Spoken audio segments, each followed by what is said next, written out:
You're listening to Luke's English podcast. For more information, visit teacherluke.podomatic.com. Hello and welcome to Luke's English podcast. It's been ages and ages since I last did one. I've been really busy with lots of things, but mainly my music. I'm in two bands at the moment. The school band is playing a concert at the Brook Green Hotel in Shepherd's Bush on Friday the 14th of August.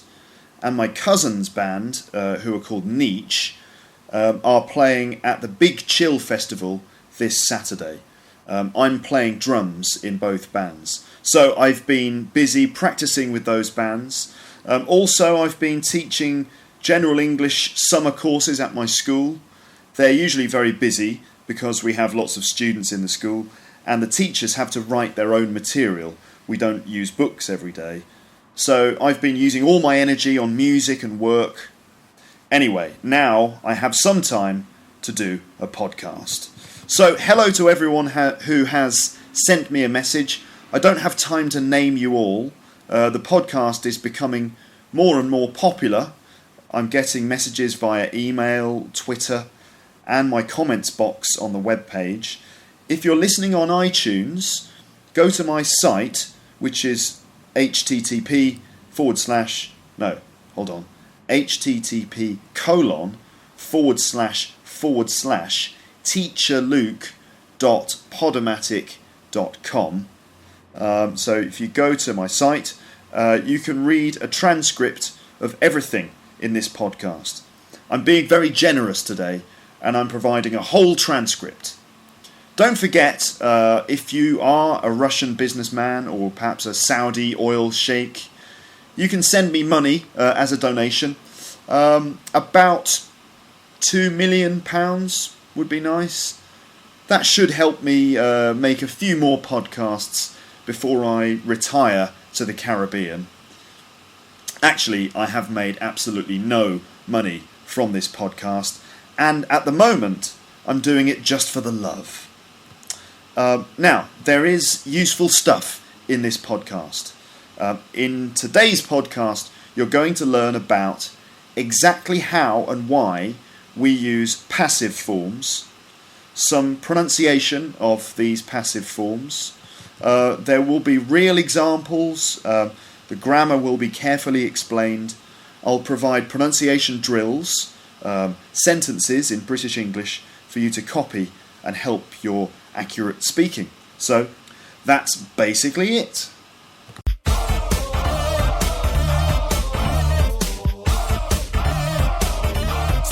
Grammar time. That's right, it's grammar time, ladies and gentlemen, and this grammar point is about passive verbs. Now, at higher levels, the study of grammar becomes more in-depth, and as a result of this, it becomes a lot more theoretical and complicated. So it becomes difficult to understand and sometimes boring. I'm sure you've all had those boring grammar classes in which you don't really understand anything and just make you fall asleep. Well, however, in order to get a full understanding of how the English language works and why mistakes are made, etc., grammar has to be studied. Also, using a range of grammatical forms is a feature of good, fluent, advanced speaking. So being able to use passive forms correctly in your speaking is very important. So passive forms are used a lot in English. Honestly, they are. In my opinion, there are three difficult things for students to deal with when studying the passive. Probably number one is the complicated form. It's hard to manipulate sentences using the passive in different tenses and after modal verbs and so on. This is because of all the difficult little auxiliary verbs and past participles. Number two is understanding how and why the passive is used. Many students say they know how to construct passive sentences, but don't know when they should use them. Number three is the pronunciation of passive forms. it can be very difficult to hear all those little words used when native speakers use passive forms. Also, it's difficult to pronounce all those words correctly if you're not a native speaker. So, in this podcast, I'm going to talk about the passive form, why it is used, and the pronunciation of some sentences with a variety of different verb forms. So later in this podcast, you will hear some pronunciation drills which you can and should use to develop your pronunciation. So, number one then, what are passive forms? Well, I'm not going to go into great depth about this area. You can look at the back of your textbook or in a good grammar book to look at how the passive form changes in different tenses and after certain verbs. Nevertheless, here is a basic overview of what passive forms are. Okay, so obviously you have passive forms. We also have active forms. Active sentences are more common than passive forms, and usually when you're learning a language, you learn the active form first. So, as an example, an active sentence might be, Michael Jackson wrote this song. Okay, so there we've got subject, verb, object. Subject, Michael Jackson. Verb, wrote. And the object is this song. Now, in an active sentence, the subject, in this case Michael Jackson, is the one who actually does the verb. Right, so in this case, Michael Jackson wrote the song. He sat down in front of a piano and wrote it. So Michael Jackson is the agent of the verb. So the agent is the one who does the verb. So in an active sentence, the subject is also the agent. Okay, right? So the agent obviously is at the start of the sentence. It's included because it's important, right? Or because it's the topic of the sentence. So, for example, if the question is, who wrote this song? It's important to say, Michael Jackson wrote it. But sometimes it's better to put that sentence in a different order or in a different way. So you might use a passive form. Okay? So that would be, for example, this song was written by Michael Jackson. Okay? This song was written by Michael Jackson. Now, in that sentence, that's a passive sentence there, and in the passive sentence, the agent here, the one who does the verb, is not at the start. It's actually after the verb, so it's the object of the sentence. So the song was written by Michael Jackson. Okay. So I mean that might be done for a couple of reasons. It might be that this song is the most important part. So that's the topic of the sentence. We're talking about this song, you know. So if you hear the song on the radio, for example, you could say, "Oh, I love this song," and your friend would say, "Yeah, it was written by Michael Jackson," for example. Okay. I'll go into more details about exactly why the passive form is used, but those are just two examples of an active sentence.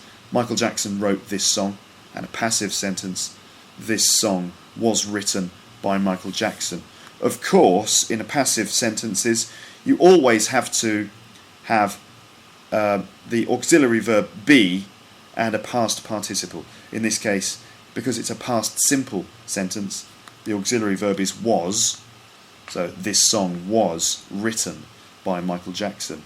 Now, in passive sentences, the form is different. Like I said, you have to have the be auxiliary verb.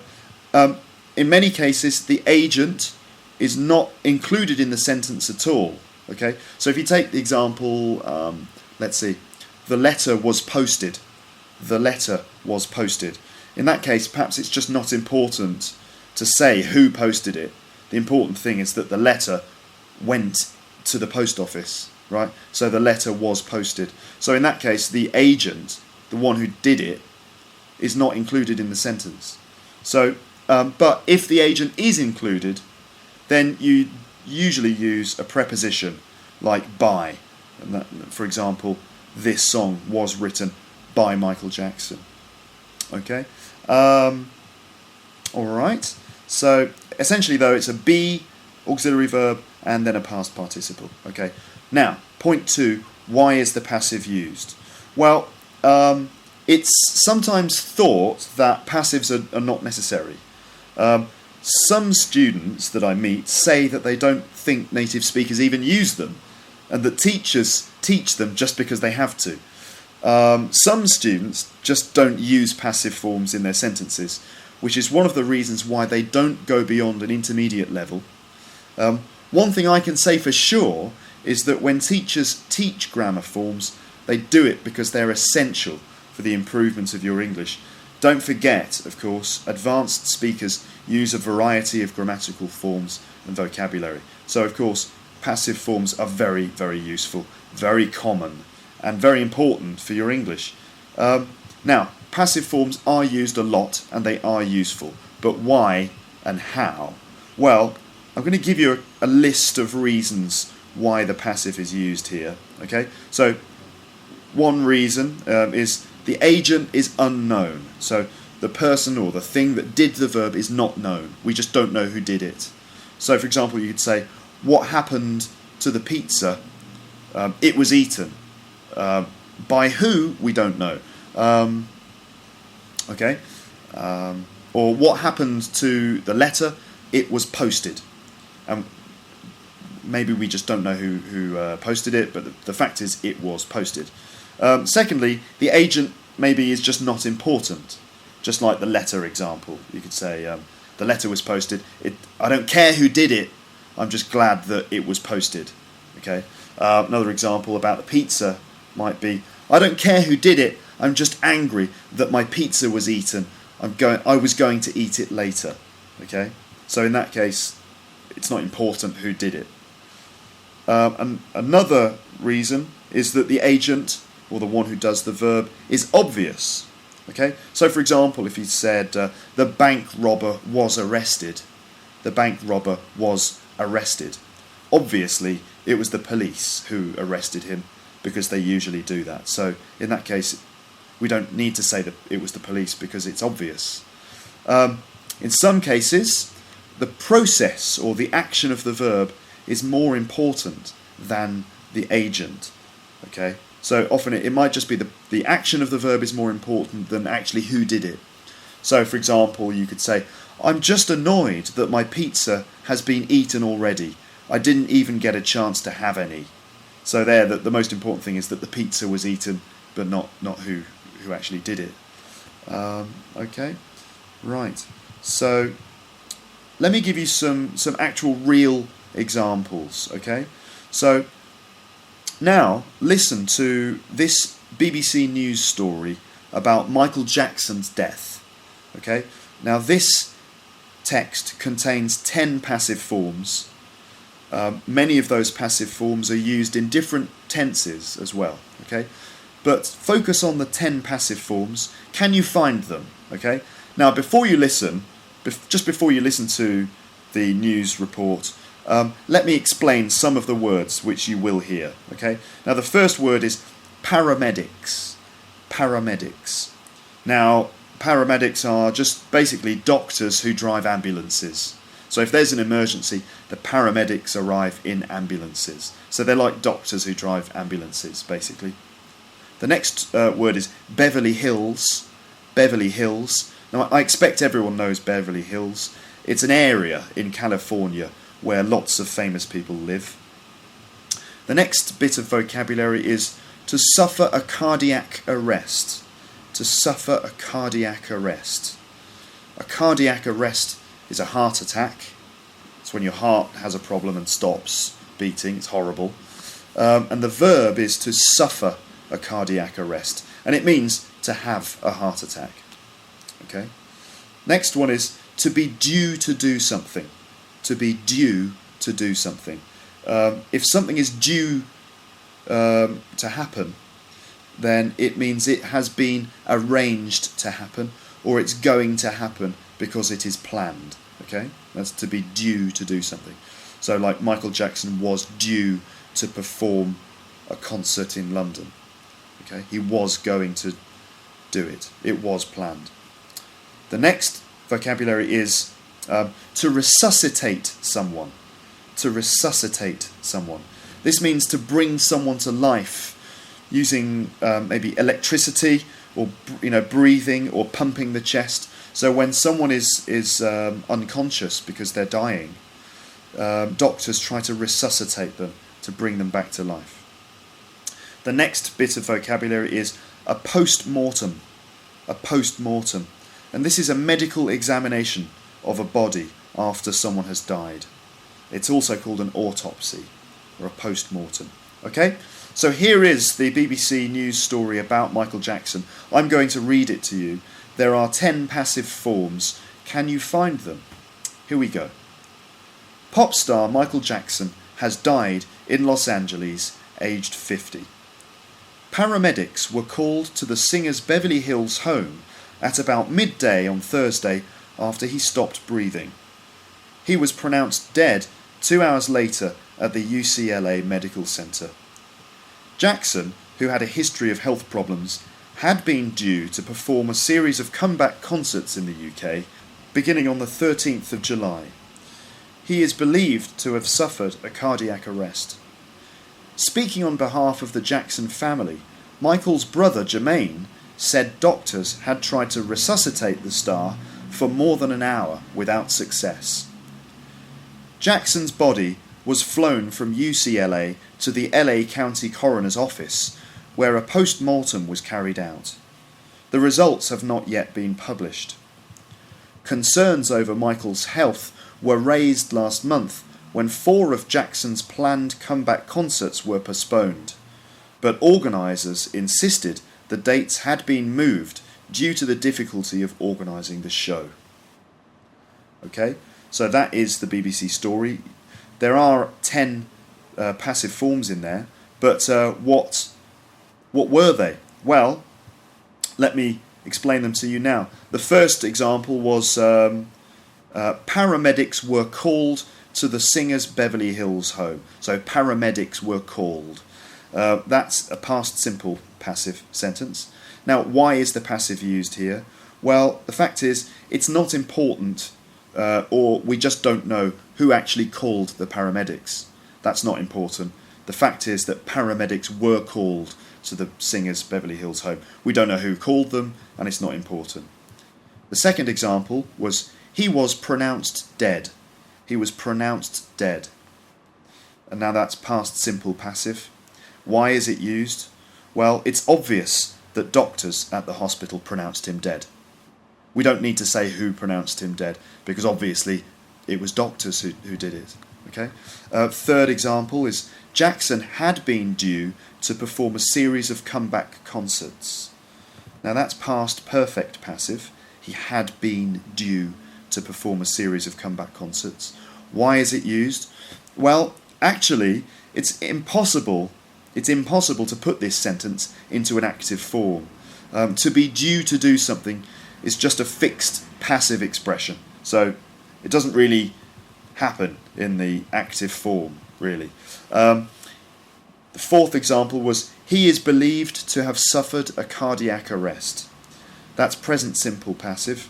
Now, obviously, again, it's obvious that doctors or experts or journalists believe that he suffered a cardiac arrest. The fact is that it's just really people believe that he's suffered a cardiac arrest. You don't really need to say that it's people. It's obvious. Fifth example was, Jackson's body was flown. Jackson's body was flown. Now that's past simple. Now, why is it used? Well, we don't know, or it's unimportant, or it's obvious who flew the plane. The story isn't about the pilot. The story is about Jackson's body. So it's more appropriate to say Jackson's body was flown to Los Angeles. Okay, rather than saying John Smith flew Jackson's body to Los Angeles. No one cares about John Smith, right? Except maybe John Smith and his family. But for most of us, the important information is what happened to Jackson's body. Well, in this case, it was flown to Los Angeles. Example number 6 is, a post-mortem was carried out. A post-mortem was carried out. That's past simple tense. Past simple passive tense. And again, it's obvious that doctors carried out the post-mortem. We wouldn't expect anyone else to carry out a post-mortem other than doctors, right? Example number 7 is the results have not yet been published. The results have not yet been published. This is present perfect passive. And why is it used? Why is the passive used here? Well, again, we don't know, or it's not important, or it's obvious who published the reports. Now it's probably doctors or lawyers or something. Again, that's not the important information. The important information is that the results haven't been published yet. We don't really care who publishes them, right? It's just that they have or haven't been published. Number 8, example 8, is concerns over Michael's health were raised last month. Concerns over Michael's health were raised last month. That's past simple passive. And why is it used? Well, we don't know. We don't know actually who was concerned. All we know is that just some people were concerned, right? We don't know who exactly it was. I think it's just really people in general, so it's obvious. Putting the concern at the beginning as a noun is better than saying people were concerned. The important thing is the concern, not the people. So it's concerns over Michael's health were raised last month. Okay. Example number 9 is 4 of Jackson's planned comeback concerts were postponed.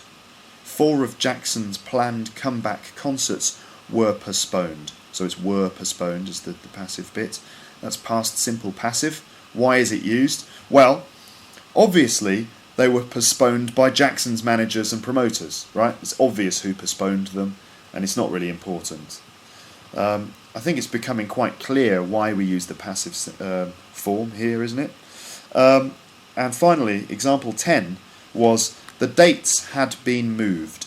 The dates had been moved. That's past perfect passive. And again, we know who moved them. It's obvious. It was his managers or his publishers or something, okay? The organisers of the event. Right? So that's an overview of why passives are used with some examples. Now, I'd like to focus on how passives are actually pronounced in sentences. Now, in a moment, I'm going to read some sentences which include passive forms. Now, I'm focusing on the way these passives are pronounced. And there are 2 main issues for you to think about. First, auxiliary verbs are pronounced with weak forms, so they're difficult to hear. Okay, so instead of saying, let's see, for example, instead of saying the concerts were postponed, you might hear someone saying the concerts were postponed. So were sounds like were. That's a weak form. Okay. Another difficult thing, number 2, is that past participles, especially ones that have an ed ending, are difficult words to pronounce correctly, especially for some nationalities. So now, listen to me read the sentences. I'll read each sentence once with all the words individually pronounced. Then I'll read them with all the words linked up. Repeat the linked up sentences. Okay? Try to copy exactly how I say it. Think about the rhythm and the word stress I'm using. You could record yourself and listen again, and this will really help you actually. Now, in these sentences there are passive forms, but also lots of other words. Try to pronounce them. Try to pronounce the other words correctly too. So try to say the sentence as one long sound with all the words linked together. Okay? We don't always link every word, but it is good pronunciation practice. Okay?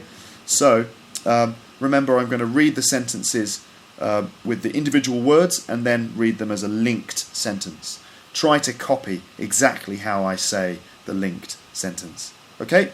So here's a present simple passive sentence. We are given a test at the end of the course to check our progress in English. We're given a test at the end of the course to check our progress in English. We're given a test at the end of the course to check our progress in English.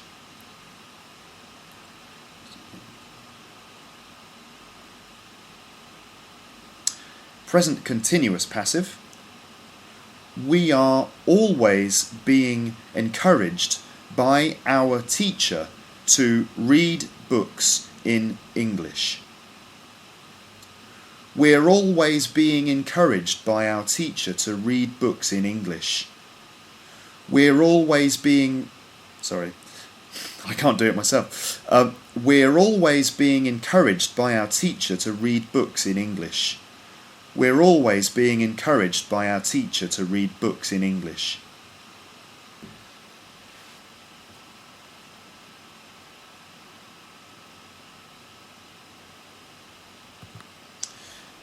The next sentence is present perfect passive, and this is it.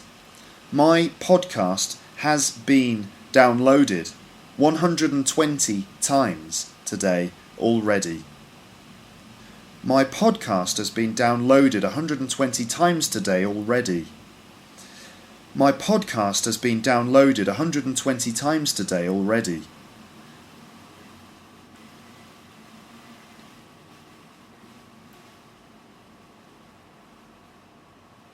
The next one is past simple passive, and it goes like this. All the students were given a grammar test as soon as they arrived at school. All the students were given a grammar test as soon as they arrived at school. All the students were given a grammar test as soon as they arrived at school.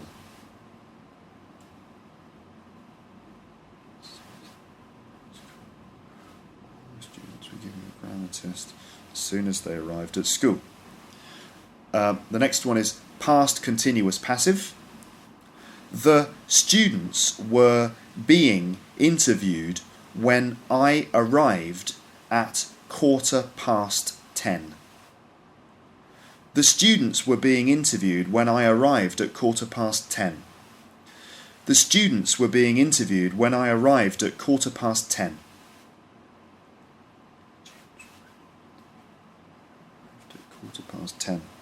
Students were being interviewed when I arrived at 10:15. The next one is past perfect passive. Here it is.